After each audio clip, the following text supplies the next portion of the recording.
One and all to the Late Show. I'm your host, Stephen Colbert.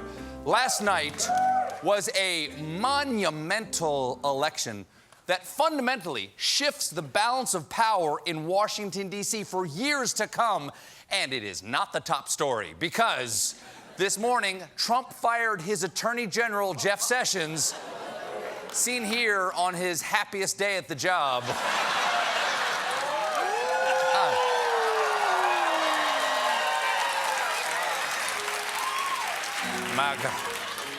My God, what have I become?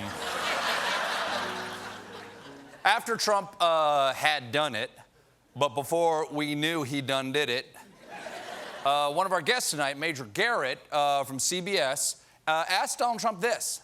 Can you give us clarity, sir, on your thinking currently, now after the midterms, about your Attorney General and your Deputy Attorney General? Do they have long-term job security? I'd rather answer that at a little bit different time.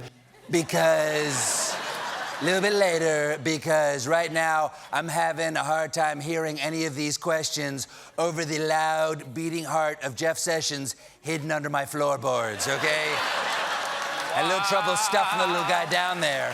Get down. You've got to be able to hear it. Now, there's some confusion among stupid people as to whether Sessions was fired or he resigned. He did submit a letter of resignation, but it began, "At your request, I am submitting my resignation."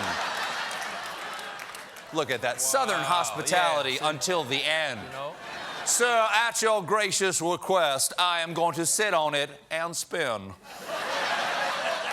This is, of course, none of this is exactly a huge shock. For over a year now, Trump has blamed Sessions for recusing himself from overseeing the Russia investigation, which led to the appointment of special counsel Robert Mueller. You can't blame Sessions for recusing himself. It's the only thing that's good that he's ever done. It's like hating Lou Bega for Mambo No. 5. And the entirety of the song I know. And Go ahead, Rita. Trump has made no secret of his feelings about Sessions. He's called Sessions a Traitor, a dumb Southerner, Mr. Magoo, and perhaps most humiliating of all, member of my administration. no word. Put it out there. No word what Jeff Sessions is going to do next. I assume he's going to spend more time with his family separation policy. But it is time now for all of us to say farewell. So please welcome, for the very last time, the outgoing Attorney General of the United States, Mr. Jeff Sessions. Thank you. Thank you, Stephen. Thank you. Thank you. I thank you. Thank you, Stephen, for this opportunity to be welcomed anywhere. It is with a heavy heart and a cream filling that I bid you all a fond adieu and one final, I do not recall. I humbly request my severance pay in sweet tea and Confederate dollars. And while my service was cut short in an untimely manner, well, that's just the way my cookie crumbles. Please, feed me to the seagulls on the banks of Mobile Bay. Goodbye forever. Do it, Stephen, do it. Do it.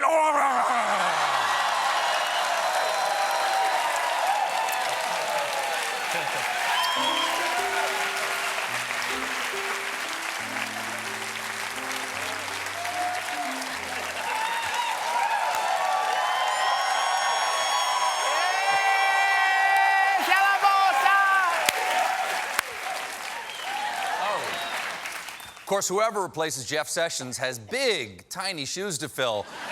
Because that person will now oversee, instantly, as soon as they're appointed, oversee the Mueller investigation. Now, we haven't heard much from Mueller lately because he is rigged for silent running before the midterms. But they're over.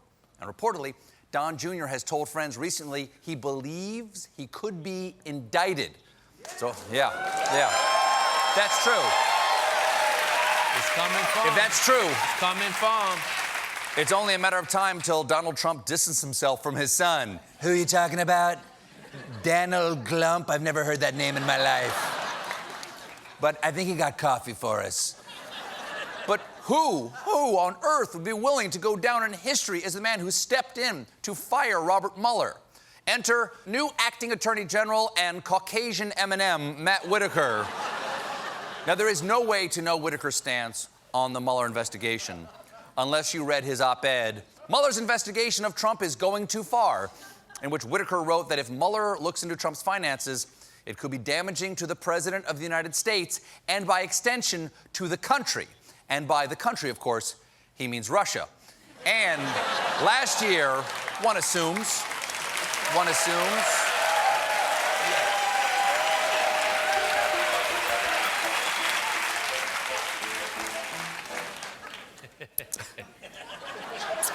I have some residual Attorney General in my hand. Last year on CNN, this new acting Attorney General, Whitaker, explained how the president could best obstruct the Mueller probe. And really, I think what ultimately the president's going to start doing is putting pressure on Rod Rosenstein, who is in charge of this investigation and is acting Attorney General, and really try to get Rod to maybe even cut the budget of Bob Mueller. Good point. Trump could take all the money away from Bob Mueller and, just out of habit, give it to a porn star. So, allegedly. So Trump just handpicked a guy who wants to stop the investigation into Donald Trump to be in charge of the investigation of Donald Trump. That's like a defendant at a murder trial saying, "Your Honor, you're fired. I'm going to have my friend Terry here take your seat. Now then, Terry, if it please the court, did you throw that knife into the river like I asked?" The correct answer is no. And if all of that's not unsettling enough, and it is, last year, Whitaker also retweeted an article titled, "Note to Trump's lawyer, do not cooperate with the Mueller lynch mob." That's gonna be an awkward first day on the job.